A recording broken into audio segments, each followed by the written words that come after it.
See if I can talk with my new nose. People have all sorts of plastic surgery, you see, What do they call it? A nose job? So, I'm not sure if mine is better or worse. Oh, it's absolutely. Well, certainly different. It's absolutely. Yes. We should get my dick going like that. Pardon? Yes, we have an imposter giving the share tonight. The security guard wouldn't let Rabbi Saunders in, you see.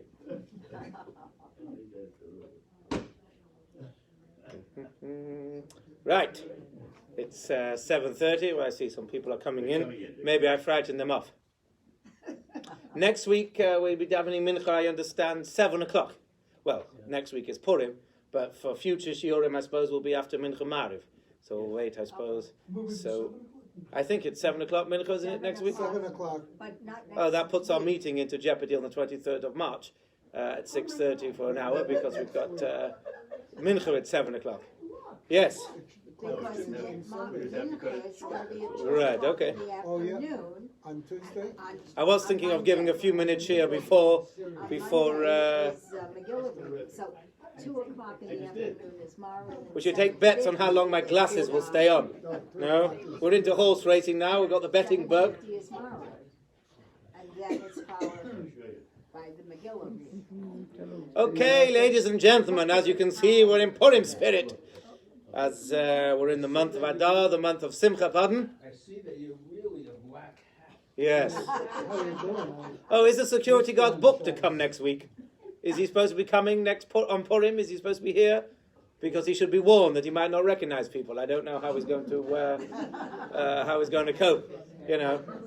Maybe you should come early to have bag checks and Okay, so we'll talk about Purim tonight a little bit. Encourage you, obviously, to come. Last year, if I remember correctly, we had a competition with prizes for the best dressed. And I think it went to, we had a vote, and it went to Karen and Bill Freeman, who dressed up like Schlossel, whatever it is, no? Or Aim Schlossel, no, not him. Stissel, right? Oh, Stissel, right? Okay, yes, they didn't dress up like our deputy. They didn't dress up like our deputy Gabbai. But so please come in your fancy dress or not so fancy dress. We may get a little bit of time to talk about that a little bit later on. So tonight is the 7th of Adar, Zayin Adar, and it is a date that we should know. So that was 2.5 minutes. Okay, who bet 2.5 minutes? No? I'll try one more time, see how long it lasts. Okay, so we today is the 7th of Adar, tonight, tomorrow is the 7th of Adar, falling off again. Okay. I got a couple of minutes. I'll keep the hat. That's staying on. I think the beard it suits me better. No, I can. What's it called? Anyway. So Zayin Adar is the birthday and the yahrtseigh of two people. One is Moshe Rabbeinu, and one is also my brother, who is also called Moshe, ironically enough. So let's learn a little bit about this day of the yahrtseigh. How do we know that his yahrtseigh, or Moshe Rabbeinu's yahrtseigh, was Zayin Adar? Now we're speaking about serious things, and I'm dressed up like this, right? But anyway, so why do we know it's Zayin Adar? Because it says after Moshe died, they mourned him for the end of the Torah, one of the last few things, Vayivko Osai, Shloishim Yom, 30 days. They mourned him for 30 days. Even Aaron, who was all of the Jews mourned him, also was only 30 days. And after 30 days, we already start moving on. Now, it says in Yehoshua chapter 2 that the days of mourning of Moshe ended, and Hashem said, right, 3 days you're going to cross the Yarden. Oh, and then a few psukim later it said, but Assyria on the 10th of Nisan, they got out of the Yarden. So it's interesting, I saw in the Radak on the Chumash, because the Gemara, this comes from the Gemara in Kiddushin Daf Lamed Ches, says, let's do the math. If you take 33 days from the 10th of Nisan, you get 7th of Adar. So we know quite conclusively that it is the 7th of Adar. The Radak says, well, how do we know there weren't a couple of days in between? Maybe it was 30 days of mourning Moshe, not including the day he died. Maybe 3 days as after. Maybe they spent a couple of days in the Yarden. I mean, there was 600,000 of them to cross, and the 10th is when they, who knows? So he said maybe it was a few days earlier. But the Gemara takes on, they knew that it was the 7th of Adar, which is today. So let's see some of the minhagim like this. As I said on Shabbos, because we read about the minhagim of some people who read the Megillah on Shabbos, the two Shabbos. So I said people are frightened sometimes of hearing new minhagim, right? Because they think, oh, we have to take it on, and we can't. It's always nice to know new minhagim. I was like, when who was here, Rosh Hashanah and Yom Kippur? No, we went through from the Jewish press, used to print out all the minhagim of that shul in New York, the Yeker shul. What's it called? Broyers, yes. We printed out the broyers and all the different clothes they wore and different tunes they sang, and it was fascinating. And their minhagim doesn't mean we were going to do them, but it was always nice to know. And they blew shofar in Elul morning and evening, like we did here. That's only because people couldn't come in the morning, so I blew it for them after mincha. But it's nice to know other minhagim, to know what other people and other Jews are doing.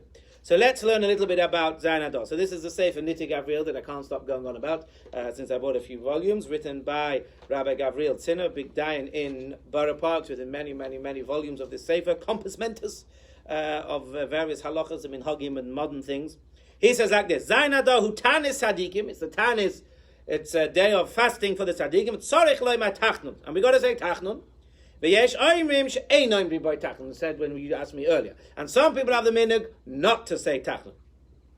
V'im yesh asara mis'anim b'zayin adar, and if you have 10 people who are fasting on Zayin Adar for the yahrtseigh of Moshe Rabbeinu, dinam ki yichidim v'ein lahotzi sefer Torah likros vayechal. It's got the din as if they were individuals, and you don't take out the Torah, you don't read vayechal, v'lo yo'omer hashatz anenu b'chazorah, and you don't say anenu like you would on a fast day in chazoras hashatz. Some people say one shouldn't make a wedding on Zayin Adar because this is again Tanis Sadikim. That this is the time of the yahrtseigh of Moshe Rabbeinu. Some people say you don't do Kiddush Levana on the 7th day of Adar either. And Ba'arvis shall Zayin Adar, the night time of Zayin Adar, that's now. I forgot about this when we were davening Mariv. That you should focus more on the words that we say after Shema. Moshe v'nei Yisrael l'cha nu shira, the answered shira, because that was like the epitome of Moshe Rabbeinu's leadership. When you're benching, because the first bracha of benching was instituted by Moshe Rabbeinu. And all the places that Moshe Rabbeinu is mentioned, we're going to go into that a bit further. So that's us this year, right? A lot of people have the minhag that they make a hesped, that the Rav gets up and gives a drasha in the honor of glory of Moshe Rabbeinu, presumably not dressed like me, but that's what we're doing here tonight. We're giving a hesped. We're giving a drasha l'chvoid Moshe Rabbeinu. V'gam oisim hesped ala ga'onim v'tzadikim v'chashuva yisrael sheniftu b'oisoi shana. And some people say that's the year you make a eulogy for all those people who died since the last Zayin Adar. That's the day you pick to eulogize and to wax lyrical about the people who have passed away. So that's, a special day. So let's go further into some of these minhagim of Zayin Adar. So we said, some say tachnun yes, some say tachnun no. Of course, our minhag in the shul currently, I know we are in the middle of rewriting the minhagim, so maybe we could change things and whatever, but at the moment you'll see some people don't say tachnun from the beginning of Adar, with the exception, as we're going to see later, or maybe we won't get to see later, even those who don't say tachnun the whole month of Adar, most of them do say tachnun and slichos on Tanis Esther. But anyway, so what is the order of things to do on Zayin Adar? So what's the end? We do say it or we don't say it here? Our minhag is we do say tachnun, yes, but we didn't say it at Mariv. Right. Right. So what do you do? So here's what you do, if I can find it. I've lost the page as usual. Hold on. Right. Your data. Here we go. Meaning bells was not to say tachnun and so on. So what is the thing of here? Hold on. Right. The slichas, there's Yom Zayin Adar. There is a whole set of slichas that people recite on Zayin Adar. And it's a minik hamoni means everybody in their own places to have their own separate minhagim.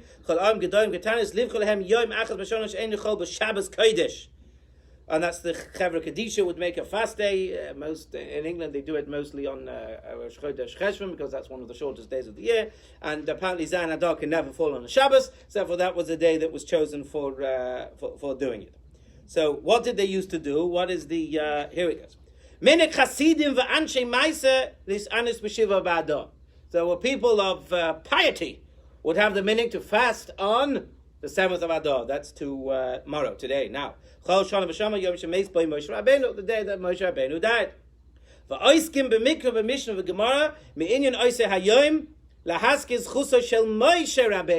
We want to read about things of Moshe Rabbeinu, so his zechus, great zechus, the great merit of Moshe Rabbeinu, right? Can you imagine having his merit for us? That his zechus and his merit will be a protection for us, right? Especially now we're all worried about the coronavirus, right? Especially as forgive me for being so blunt, we're all in the age group of the highest bracket of people who are seriously worrying about the fee. So we need to have the zechus of Moshe Rabbeinu. The Gemara says that tzaddikim are greater in their death than they are in their lives, which means they have more power to affect things once they're dead, because once they're alive, you're always worried, like Hashem says, I never say my name on people who are alive, you're worried, maybe they will change their ways and become wicked and evil, and so on, so therefore, once they're dead, they survived this world, they kept their sidkus, they kept their righteousness the whole time, and therefore they have so much more power. And this is what you should do. Maschil Sefer Mishnah Torah at Pashas Re'eh, you should start Sefer Devarim, because that's the autobiography of Moshe Rabbeinu. The first, Devarim, Veschan, and Ekev is all Moshe Rabbeinu talking, so you should read that tonight. Skip out all the mitzvahs, we don't need to bother about those, right? Skip out all the parshas that talk about the mitzvahs, and then you finish the end of the Torah after the Tochacha, where it says, Vayikra Kol Yisrael, he called all the Jews, he wrote the Torah, Vayelech Hazinu, and Vazos HaBracha, you read all of that. So it's a lot less than what you have to do on Hoshana Rabbah. Or Maschil b'Yeshua, you start with Yeshua, you do the first few paragraphs that talk about Moshe Rabbeinu. V'ayim Tehillim in Tefillah LeMoshe, you say the Tehillim that was supposed to have said by Moshe Rabbeinu. The Gemara says Moshe Rabbeinu made 11 Tehillim. He made 11 Tehillim from Sadi, Tefillah LeMoshe Ish Halikim, until the end of Mizmor Soda. Although, you know, I talk about Hashgacha Pratis and preparing my Shiurim, so I took a wrong turn in the Gemara today. I was looking at, I brought back my Chumashim from England, right? I went back, so every time I go I bring back, and I was doing the Megillah, and I had a little note. I must have been pious in those days. I put a little note on the side of when it says, that most of the people became Geirin, they became converts to Judaism because they were so inspired. I had a note, Ayin Tosfos in Yevamos, and I misread the page. I thought it said Samach Dalet Amud Beis. Then I thought it was Pei Dalet. Then in the end it turned out to be Chof Dalet. I went through all my handwriting. Right? I haven't used these books for at least 9 years, so So I misread my own handwriting. But when I opened to Daf Chof Dalet, talk about this, and it said, very interestingly, and I've just totally forgotten what my train of thought was. Yes, it says that in that Tefillah LeMoshe, it says, how many years are the years of man? 70 years and 10. So it says Tosfos, how could Moshe Rabbeinu have said 70 years? How old was he? He lived 120. So Tosfos says perhaps Moshe Rabbeinu did not say Tefillah LeMoshe, even though everyone thinks he said 11. You look at the Tosfos and Yevamos, something like that. So I took a wrong turning in the Gemara that I was checking something up in, and I found something related to my shir that he said no, it was David HaMelech saying it on behalf of Moshe Rabbeinu, or what things Moshe Rabbeinu would have said. So, but either way, it's about Moshe Rabbeinu. It mentions Moshe Rabbeinu. So we should say the 11 Tehillim from 90 to 101. Then you should say the Chal Pirkei Avos. Got to say all 6 chapters of Pirkei Avos. Why? Because Pirkei Avos starts off Torah Tziva Moshe Kibel Torah Misinai. Moshe accepted the Torah and he passed it all down. Wait for it. Everything that any person, my shiurim, all the things that I'm making up on the top of my head here, is all decided by Hashem, told to Moshe and Sinai. maybe the 40 days and 40 nights that he was there are like Narnia time. Remember your Narnia days? When your time you spend in Narnia doesn't affect time in this world, right? That's why they were all old and whatever. They came back in from Narnia, right? I have Narnia at the end of my washing machine because my socks disappear into Narnia the whole time. That's why I can never find them. So I have an entrance to Narnia in my washing machine. So if I went through a problem is I can never squeeze in because I'm too big, right? Maybe if I lost some weight I can get into Narnia. But time you spend it, you remember the books, right?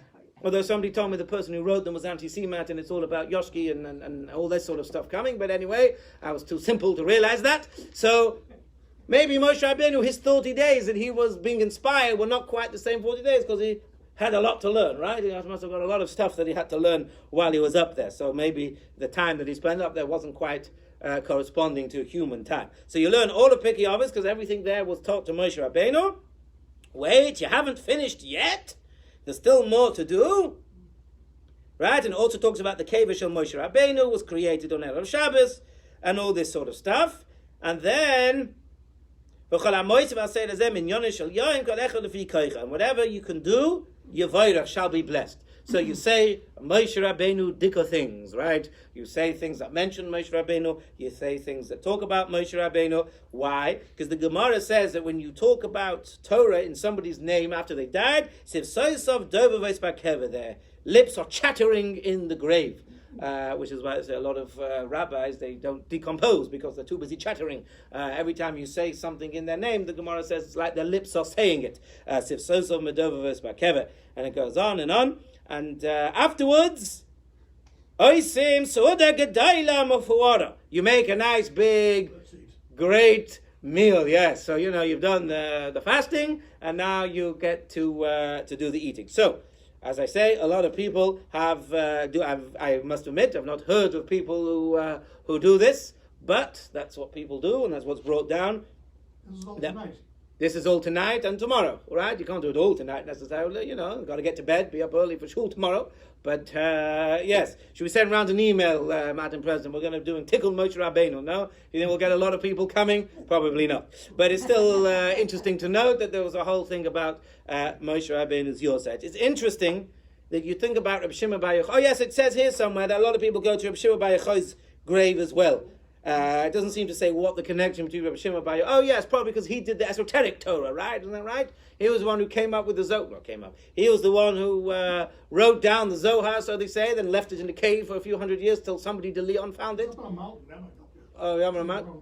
Oh, you mean his grave? Yeah. Oh, so anyway, so that's who was it who found the Zohar? Somebody, a rabbi in Leon? No, Jacques de Leon? No, Jacques de Leon was a former member of mine, Jacques Leon, but never mind. Who found the Zohar? No, Rabbi somebody de Leon? No, never when Chabad days. Who found it? Anyway, so he obviously said it, and he left it in the cave for about 1,000 years. I think it was when it was the 1300s it was discovered or something. So he may be, because he's on par with Moshe Rabbeinu for bringing down the Torah, the two parts of the Torah, maybe that's why people go to his grave. But I was wondering to myself, Rabbi Shimon Bar Yochai, we make a big song and a dance, quite literally, about it, right? We get so excited, we have to literally pull out our hair over it, right? For those of you who have haircuts, and we dance around, and we make such a big thing. And other Rabbanim's yahrzeit. But this Moshe Rabbeinu is you look at me as if I'm crazy, and it's not just because I'm wearing a funny hat and glasses, right? You've never heard of this sort of thing before. What's going on? Whereas Moshe Rabbeinu was the greatest Jewish person, greatest rabbi, greatest prophet that ever lived. He was, even according to the Rambam, Maimonides, who said there was no such thing as prophecy in this world, and the Jews didn't even hear Hashem's voice at Har Sinai. Even Maimonides says, but Moshe Rabbeinu did. He was the only one. So this Moshe Rabbeinu was such a special person, yet we don't do much about it. And I was thinking that perhaps that's exactly the point. You see, other religions have people at the head, like Jesus and Muhammad and so on, who are deified, right? People consider them as their God and their leader, and they worship them in sort of stuff. And we know what they do to them. And therefore, maybe that's exactly the point. We want to say, yes, Moshe Rabbeinu was a great person. He was a great rabbi, great leader, had great powers, and so on. But his powers came from Hashem. Moses de Leon, right, okay. How could we get confused and forget when we're talking about Moshe Rabbeinu, right? And my brother called Moshe, it was Moses de Leon, right, okay. Presumably de Leon is because he was from the city of Lyon in France. I'm guessing. Anyway, thank you. So modern technology at its best. So although I should tell you, it says here that the minig in the I was looking in the Pesach Sefer, in the shul I was in today, and it says the minig there is you mustn't interrupt the Rav during his Shabbos HaGadol drasha, which is interesting. It says the minig is when other drashas people can interrupt. It says the Shabbos HaGadol and Shabbos Shuvah drasha, the minig is not to interrupt during the, which probably implies that all other drashas you can interrupt. But yes, ask questions, ding in, or whatever. So thank you for that. So perhaps that's exactly the point. Moshe Rabbeinu, yes, he was an amazing person, did a wonderful miracle, spoke to God, but that's it. He was a human being. He's no longer alive. Goodbye. Finished. We have to get on with our lives as Jews. We have to believe in God, one God and only God. He can give powers and abilities to anybody. That's why we don't even know where Moshe Rabbeinu is buried. Can you imagine what a shrine they would make to it? And so on. And I think that's exactly the point. Yes, we learn Moshe Rabbeinu's teachings, yes, but we don't make a huge song and a dance about it. We don't have any rituals, perhaps even like by Yochai and singing songs like you do in Lag Baimer and all that sort of stuff, because maybe we don't want to, and maybe that's why it got stopped, even this sort of stuff, not necessarily because of laziness, but because they didn't want people to get carried away with, we got to deify Moshe Rabbeinu, and he's and therefore they kept it simple. So it's important. I just wanted to point that out. Tonight is Moshe Rabbeinu, so you can say to everybody, we're so from here at Delaware Orthodox, we had the rabbi was doirish l'chavod Moshe Rabbeinu, like an old minhag of being doirish in honor of Moshe Rabbeinu. So at least we've done that sort of thing. Okay, so now let's move forward to Shabbos.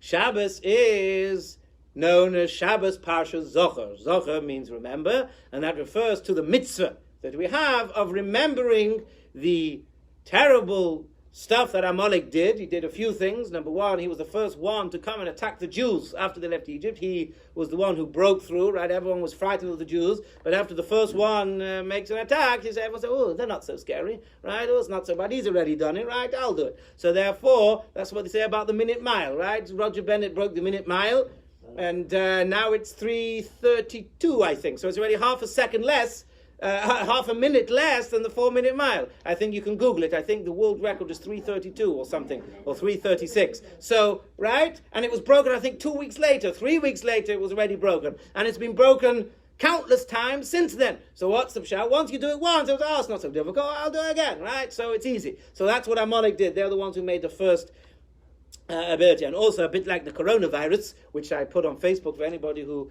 saw what I said about Facebook. My shir tonight, I said, if you can spot me, I said we'll be talking about what's the connection between coronavirus and Megillas Esther, which we may or may not get to after all of that. But so what's the connection between Parshas Zocher and the coronavirus? They both attacked the weak. Amalek, they came and they attacked the women and the children first. They attacked the weak and infirm, and that was also something that was very, very, very, in those days, right? What's the word? You die like a man. What's the expression? You have honor amongst thieves, honor amongst man. You fight like a man. But no, we'll just, go around the back. In those days, there was a lot of honor in that sort of thing. So they broke the code. What's the expression we have here now? The international law of convention. Right, exactly. So in those days, the old convention, maybe we'll call it after some Saudi Arabian city, or the Egyptian code of fighting, was that you fought like a man. You attacked the men, you fought man to man, right? But there they didn't. They fought man to woman, and they snuck in, and that was something also that was terrible. Another thing they did also, which is one of the reasons why we dress up on Purim, and maybe this is why maybe we should dress up on Shabbos Zocher too, but then the security guard who will be here Shabbos might definitely not let you in, is they attacked us again before we came into Eretz Yisrael. But they came dressed up as Canaanim. You know the Medrash? They came dressed up as other people so that the Jews would say, they had a war in Pashas Matos, Pashas Chukas. It said that after Aaron died that they had this war, and it was the Canaanim, and they thought, hey, we'll get these Jews. They'll think we're Canaanim, but we're not. We're really Amalekim. So when they daven that Hashem should remove the Canaanim, it won't help, because we're not Canaanim. We are really Amalekim, so we'll trick God. But God inspired the Jews. They didn't daven that the Canaanim should be destroyed. They daven that their enemy in front of them should be destroyed. So they got destroyed. So because they came masquerading as Canaanim, we come on Purim, which is the time of Amalek, masquerading as somebody else, and I come masquerading as Abraham Lincoln, or can't remember when I was supposed to be the first time I came like this. But anyway, so maybe we should all come in masks on Shabbos, perhaps, or maybe we should come dressed up like we did at the dinner in jackets and ties, and But anyway, enough said about that. So the mitzvah is to hear the leining. Why? Because the pasuk says, "Zacher," remember what Amalek did, and at the end it says, "Lo tishkach," don't forget. So don't forget and remember are the same thing. If I don't forget, I'm remembering. If I remember, I'm not forgetting, right? So says the Talmud, we learn from here that there is a mitzvah of zacher. You've got to actively do something to remember. And how do you do that? You recite the words, you say it, you lein it. So there is a mitzvah, Torah for men and women to come to shul. Here we'll be doing it approximately 10:15. Maybe we should put it in the timetable, the bulletin this week, that Shabbos Zacher Lein will be 10:15. It'll probably be a little bit after, but perhaps we'll guarantee it won't be before, and so on. And therefore you can fulfill the mitzvah, men and women, listening to what Amalek did. So you keep the idea is, you hear, terrible things they did, you keep that anger. So when Moshe comes and will be tasked with the war again of wiping out Amalek, you'll have that, you'll be hot up to going to, what's Amalek, who cares? I got my TV show, I'm going out to Amalek now. But, if you keep every year remembering that hatred, what they did, that's the idea. There are some people that stamp their feet when they say, like tishkach, have you seen that minute before? You're nodding your head, yes. Some people bang and stamp their feet because it's like banging for Haman. So, but I wouldn't expect any over-the-top, we all start banging our feet, who knows what might happen here and what injuries we might get. But some people do bang, so if you hear people banging or shouting, some people, you've not heard any of these things? No? Okay, well that's why I'm trying to make you more cultured by telling you all these things, so, and so you understand and appreciate a bit more of other minhagim. So some people do bang like they do Haman, but you can't bang in the middle because you're supposed to hear every word. So they wait to the end till they finished, and then they do a bit of banging or stamping their feet. So that's Shabbos Zacher, and that's. Sure, I went to in Israel. Yeah. It would be an Ashkenazi reader. That Taimani would read. Right, in different dialects. Yes, yeah. We used to do that in yeshiva too. That they used to have 7 or 8 different readings in different versions of pronunciation. Yes, that's what they did in yeshiva too. Rabbi, who's Amalek today? No idea. I don't know. They've mixed up all the nations. You're about to tell me Germany or this sort of stuff because they're evil and wicked and deceitful too. I have no idea. I don't know. But we'll find out when Moshiach comes, I suppose. And I don't know. Right, so that is Shabbos Zacher. Then we have Purim. So there are many mitzvahs associated with Purim, not just the idea of dressing up. So there are 4 main essential mitzvahs that we do on Purim, and these are the ones that are mentioned in the Megillah itself. So chapter 9 of the Megillah says that they fix the days of Purim to read the story. You've got to read the story again. That's the mitzvah of reading and hearing the Megillah. They also said you may mishteh v'simcha, days of enjoying yourself and happiness. So that's where we get the feasting and to be happy. Mishloach manos ishrayehu, sending gifts to your friends. Or matones le'avyonim, and gifts to the poor. So there are 4 mitzvahs. So we'll go through them very quickly. First mitzvah is to hear the Megillah twice. You got to hear it at night and again in the day. There is a difference of opinion amongst the Rishonim as to which is the primal mitzvah. Is it the nighttime one or is it the daytime one? We're not going to discuss that now because there are different opinions on both of that topics. But either way, there's still a mitzvah to hear it twice. There are opinions that say they are 2 separate mitzvahs. And some people say, no, it's 1 mitzvah. It's like the Sfiras HaOmer. If you don't count all 49 days, you've missed the mitzvah, which is why if you miss a day, you can't make the bracha anymore because you've missed out on the mitzvah. So some people say it's 1 mitzvah to hear the Megillah twice. So if you don't hear the Megillah twice, you don't really fulfill the mitzvah. A lot of people obviously come at night, but sometimes we have less people coming during the day. Here we're putting on a second reading. There are many other readings around town that may or may not suit and fit your schedules, but it's important to make sure that you hear the Megillah a second time on the day of Purim. 11 o'clock, I believe, is the second Megillah reading. So for those who don't want to get up so early, we have a second opportunity to come and hear it here in the shul. So that's the Megillah. We bang for Haman. We know all of that stuff. We have 4 pesukim that we all say aloud because we want to, I saw today something that I haven't seen before. Why do we say these 4 pesukim out loud? It says to keep everybody awake. You know, it says in the Seder we do things to keep people awake around the kids. So you have to listen to every word and every letter of the Megillah. So obviously if you're just sitting there listening, right, the tendency is to fall asleep. But if you have to say these 4 or 5, depending on your minhag, or 6 or 7 verses out loud, with the chazan, you're always waiting. And, oh, yes, so it gives you a wake up. And maybe that's why they do banging of hammons, So if you are asleep, you'll certainly be awake by the time they finish banging the hammons. So that's what I saw here, something that I'd never seen before. But let me talk about the feasting, right? We know you have a feast. That's self-explanatory. Some people say that you should have a second feast, one in the morning, which is why we're having a breakfast here at the shul. You should wash and have bread in the morning as well. And some people say you should have a feast, a smaller feast at night as well, the evening of Purim, although especially if you're fasting, I know you want to obviously eat, and one should wash and have a mini feast. But the main mitzvah of the fasting is on the day of Purim, because it says in the pasuk, Yemei Purim. It goes out of its way. Because it said they made Purim. It didn't. It said they made the days of Purim. So we learn from here the main mitzvahs are in the daytime. So really, I don't want to get too carried away in the minutiae of the halacha, but basically you should do all the mitzvahs on the day of Purim. So Mishloach Manos is exactly these mitzvahs, or exactly as they said on the tin, as we used to have the advert, I mentioned it last week, right? Or in my sermon sometime recently. So Mishloach Manos, Manos is plural, 2 gifts, Ish Reyehu, 1 man to his friend. So you've got to give 2 ready-to-eat foods to 1 person. However, it's interesting, Re'ehu is your friend, which usually implies people who are Torah observant. And most people say that if you give it to somebody who's not Torah observant, not Shomer Shabbos, you do not fulfill the mitzvah. Now here he brings an interesting whole discussion. Usually being Shomer Shabbos is the stereotypical sign of whether somebody is Jewish or Orthodox Jewish, so much so that if a person is not Shomer Shabbos, we treat the wines and their cooking as if it's being cooked by a non-Jew. So all the various, and it can get quite difficult when you go to restaurants in Miami as me, and you're telling these non-from chefs that you cannot turn on the fires, and if you turn on the fires, we're going to throw out the food, which unfortunately has happened many times. And they say, well, I'm Jewish just like you. So it causes obviously a little bit of animosity, but that is the accepted practice. But it says here, why did somebody who's not keep Shabbos? Because it shows you don't believe in creation of the world, you don't believe in Hashem, all that sort of stuff.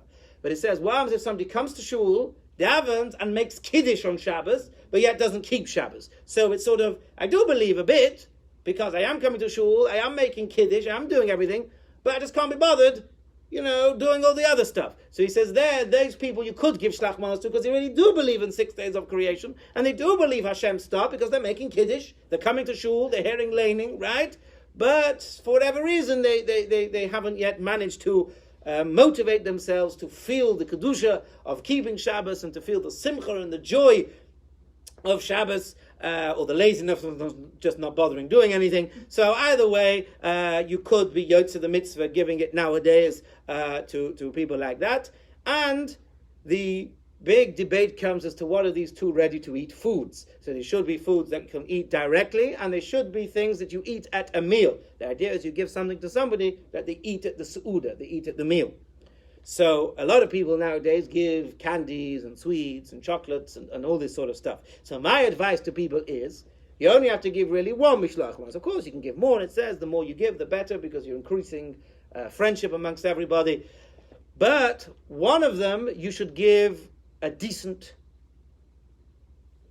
parcel. So you should give some food that they can eat.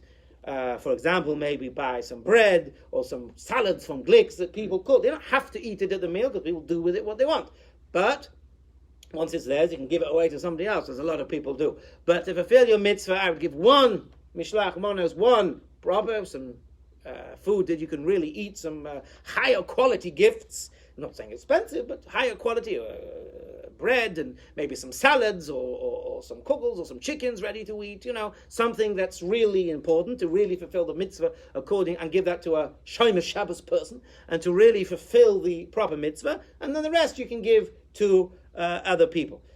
A couple of other things, I mentioned this on Sunday morning in shul, that things like a fruit salad, even though a fruit salad has many different types of things in it, you have melons and you have grapes and you have all sorts of fruits, but that's counted as 1 item because it's called a fruit salad. The same with little packets of, I don't know, Cheez-Its and things. Yes, there might be 100 Cheez-Its in it. You know, a can of corn might have 300 pieces of corn in it. But it's considered one can. You don't say, oh yes, I'll give you 6 pieces of these kernels and I'll give you 7. You don't. It's a can of corn, right? So that's considered one, right? So these things like come in packages like that. Whereas it said, the example he used here was a box of rogalach, right? Maybe because he liked rogalach, so he used rogalach. Rogalach is not usually eaten in one go, right? Usually you hand it out to many people, so they are considered separate, or other baked items, right? Those are considered separate foods, because nobody, right? So if you give somebody a box of 10, or what do they come, 6 or 8 rogalach, especially if you get the assorted packet that come with different flavors, then you can count those as multiple gifts, and if there's at least 2 of them, then you can be yahrtseigh the mitzvah giving 2 things. But little packets that people really consider one thing, you know, you don't say a packet of sugar has 150 million little cubes in it, you know, I'll divide them. So that's my advice. Give one decent mishloach manos and one whatever you give the rest. Now it says here quite clearly that once you've given it, it's theirs. They do what they want with it. They can give it to other people. And whilst it may be a good thing to reply and reciprocate, there is no chiyuv, there's no din that you have to reciprocate. Especially people like rabbonim or teachers, always give teachers and the rabbis of the city on all these things. They obviously don't reciprocate. That's not the standard practice, because you know you're giving and you don't expect them to give back.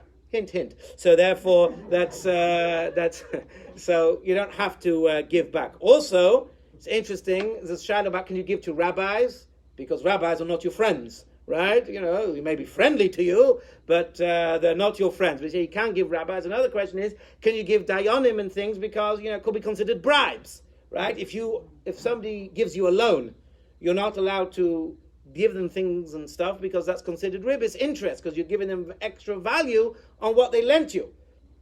So you can't even invite them to your house unless you normally used to invite them. You can't say, oh, come to my house for dinner Shabbos, because that looks like a ribbis. Because you say, oh, come back to me, you gave me a loan, now I'm inviting you, I'm giving you a value of $30 for your meal, right? I'm going to this new restaurant, what was it called? The Butcher's Block, that's just advertising $30 Shabbos meals. So you're like giving them an extra $30, or I'm taking you out for lunch. That's all forbidden. But mishloach manos is allowed, because that is not considered a bribe or anything. People know you're giving it because of the mitzvah. So that's mishloach manos. What about matanas lev yonim? So here's a rant coming on. So I'm warning you about that. I may have my funny hat and my funny glasses, but it doesn't spare me from ranting. Although you probably think I rant all the time. So matanas lev yonim, again, gifts to the poor. 2 ev yonim is 2. You got to give money to 2 poor people. So technically, me'ikar adin, a strict letter of the din, you can give a small amount, right? 20 cents, $1, 50 cents. However, there are many poskim who say it says matana. It doesn't say ma'os levion, you give money. It says matana, you give gifts. Now, if you got called up to the Torah, and here we always schnodder, right? If you give your names, you got to give a matana, right? And if they said to you, I'll give a matana, and then you sent in your check to the shul for 50 cents or for $1, you will not be treated very well. People are like, give him a tiny gift, right? Am I right? If you had a birthday or a wedding, right? And I said, oh, I've got a wonderful wedding present for you, and I gave you $1, and as long as I'm not the Lubavitcher Rebbe, you would probably be a little bit annoyed. You'd be like, I'd rather you didn't give me anything than give me $1. Why? $1 is not a gift. So the same thing they say is with matanas lev yonim. I think Rabbi Herschel Schachter advises minimum of $5, because $5 is already, you can consider that a little bit of a gift. But I say more. Like I say, these people sitting here wouldn't dare give $5 for a matana. You'd consider that, it's beneath me. I get seen to be giving $5, $18 minimum, right? Minimum $25, $50 each, right? Because I've got to keep my respect. I can't have the shul knowing I just gave them $1, right? Am I right? Yeah. So the same is with matanas lev yonim, and the gifts should be sizable gifts. In fact, it says that you should give more of the matanas lev yonim, money to the poor, equal and more than all the other money you spent on all the other mitzvahs. So you add up how much you spent on your gifts, your mishloach manos, right? Pick a ball figure, $100 and all your beautiful gifts, right? Then you've got your seudah, $60 that we're having our shul seudah, so you add that, $160. And then you say, oh, right, okay. And my costume cost me X amount of dollars. You add it all up, come to $200. So your matones levionim should be $200. And you split it, $100 to two separate people. So that's really what the advice, the Shulchan Aruch says you must spend more on your matones levionim. Why? I should have had this open. But it says here the whole reason they instituted Purim was to be l'masameach leiv aniyim. And it says here the real simcha. Just like it says on Purim, in the Torah, Sukkot, v'samachto b'chagecha, you should be happy. How are you happy? Your children, your family, the ger, the convert, who's usually associated with somebody who doesn't have family, and stuff. V'hayosom, those who are yisomim, those who are orphaned, also usually people are not going around the happiest of people. Right? And so on. Because that's the real simcha, making people happy, helping people, and so on. So, as I say, there's a rant coming on here. So, we at the shul here will be providing abilities for people to leave the matones levionim. Like last year, I distributed, last year we raised just over $700, and we gave it out locally, Baruch Hashem. And I say Baruch Hashem, you'd rather not have any causes. And again, if anybody knows of anybody that would like to benefit from such money, please come and see me privately afterwards. Probably straight after here is not a good idea because everybody will see you. But come speak to me in confidence, and we can sort that out in the same way as the Pesach money and so on as well. That if anybody knows, and we gave it out to people. If you know people yourself and you can give them without embarrassing them, you could do that yourself. Or there's websites that you can go on and give, but you have to be careful. Because you need to give something they can use on the day. So you're supposed to give it early. And if you give them foreign currency, or if you give checks and think, well, nowadays you can do checks on your phone and the money is in the bank straight away. But it really has to be money that they can use, liquid assets, liquid money. There's a whole machlokes. Can you give something? Oh, I'll give you a siddur. That's worth $20. Is that considered? And they say no, because then you have to go and sell the siddur and get money for my meal. I haven't got time for this now, right? It's Purim, right? So therefore, you should give money and money only. And a lot of people who think, oh, people are destitute, go get a job, and what are you doing? Collecting money, oh, get a job, work, yes, I'm not helping you with that.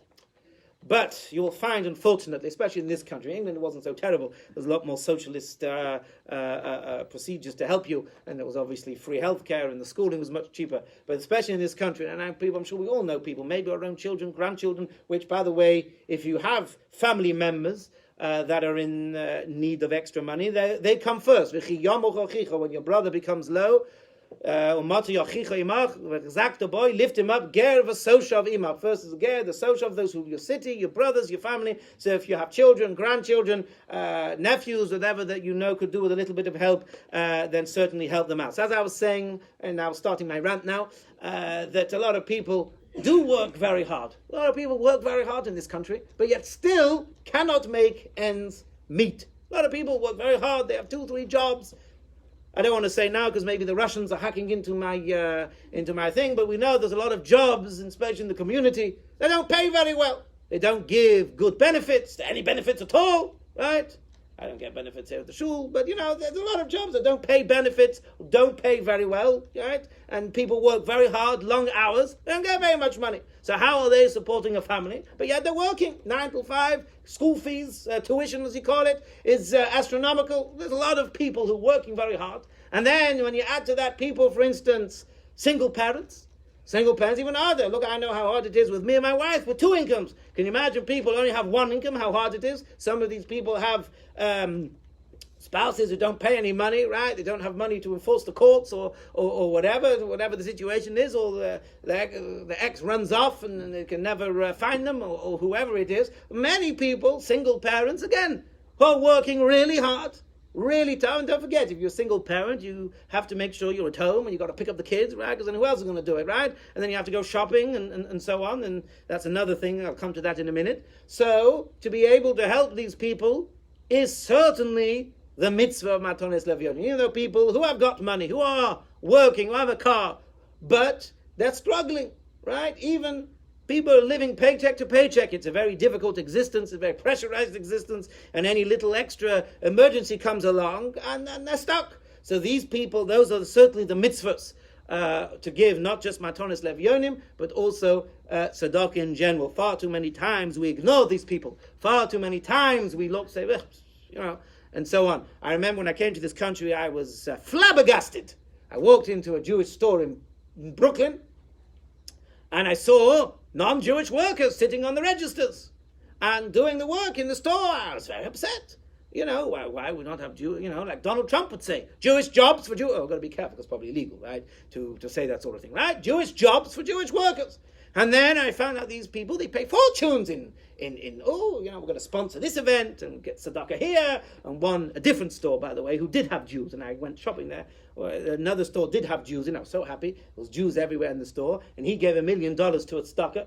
I was there at the event where he pledged $1 million over 10 years, right? That doesn't matter.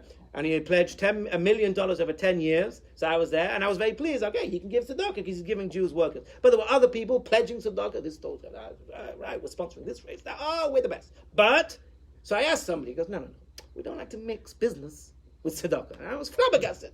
I said, look, you have Jewish people, you should give them jobs. Oh, no, we can get cheaper workers elsewhere. I said, I don't care. You're giving $1 million to tzedakah. Well, this guy didn't, but maybe he was. What you should do, the best mitzvah of tzedakah is to give somebody a job. Give $900,000 to tzedakah, right? And take the other $100,000 and pay your workers, Jewish workers, decent amount of money. Give them benefits. That's counted as tzedakah. That's the best mitzvah of tzedakah that you can do. You have tzedakah money, I've got a few $1,000s tzedakah money, I've got a job, and you hire somebody, even if you don't need him, or you make somebody do a job. I know somebody recently hired somebody just to do me and your work. I said to them, yes, count that money as your tzedakah money, because you don't really need him. You're giving this person a job, so he's got money, he feels good, he feels, and that money that you're giving, because you don't really need him to do the job, just finding things to do. Every day, I've got to find, do this, do that, so he feels good. That money is your tzedakah money, because the best tzedakah possible is giving somebody a job. So that's what I believe should be more thought of in the community. And the same again goes for Pesach, right? That there are many people who are not able to go to some of these hotels and would probably love to be at these hotels in the evening taking the food that's being thrown away from the tea room, that their rules are they're not allowed to reserve the food because it's not hygienic, right? They would love to be there, struggling, difficult, even though they have jobs and so on. So these people definitely we should support. And of course the people who are really struggling even more so, but there are many people who are struggling and so on. And I said that like single parents, for instance, last year I gave I found there were situations. I went shopping. I was in and out of shops anyway because of my job, right? So I went shopping for somebody. Instead of giving them money, I turned up with a few $100s worth of food, right? This is the story. I don't know if you've all received the letter. You received the letter yet? No, it's not gone out yet? I think this week. Oh, right. So I put in a story there, and you'll see the story about I went shopping and I turned up, and I was unloading all the bags, and this girl, she was 12. She started squealing. I thought, she's seen the candies and the chocolates that I bought for her, and the children and the kids. No, she was exclaiming that sliced deli turkey roll that she loves, that she hadn't had for ages, that she was so excited to see. I thought, wow, made an impression on me. And she was so excited, she was squealing and so on as we were putting away the bags and so on. So you never know, people who are working and so on, that even if they need money as well, but sometimes these people need help. Because it's difficult physically, you got to pick up your kids, you got to look after your kids in the evening. You can't just leave them and go out if they're young, right? You can't just leave them and go to the shop. So if you know of people, I'm sure you all do this in your grandparent roles, right? When you go to your children and grandchildren, you help out and so on. But if you know of somebody that could do with, you know what, I'll go shopping for you this week, save you schlepping out, getting a babysitter, running around like crazy. It's also the mitzvah of tzedakah, also very important, right? Even if they pay you for the value of the goods, even though the fact that you've gone and helped them by shopping for them and taking the burden off them, or say, I'll pick up your kids, or this or that, that is a huge mitzvah of tzedakah. So please bear that in mind when you give your tzedakah money here at the shul, or if you know people yourself or family members, please feel free to do so. But just like with Mishloach Manos, where the person who gets it needs to know who it comes from, you've got to leave a label. If you just don't give it, if it's just empty with no label and he doesn't know who gave it and what, you're not yahrtseigh the mitzvah, because he's got to know who gave it to him. There's some people say matonis levyonim the same, that they've got to know. But that's not the minute, because it's very embarrassing. Because, if everybody, but, at least they know which fund or which shul or which ability it came from. They know, oh, yes, this money came from the members of DAS. At least it gives them some sort of an idea where it came from. So that is... Oh, yes, I was going to speak about the coronavirus. It's a bit late, but quickly, I did promise everybody on Facebook, you've all been sitting here waiting and so on, so I better quickly say, what is the connection, I think, between coronavirus and the story of Purim?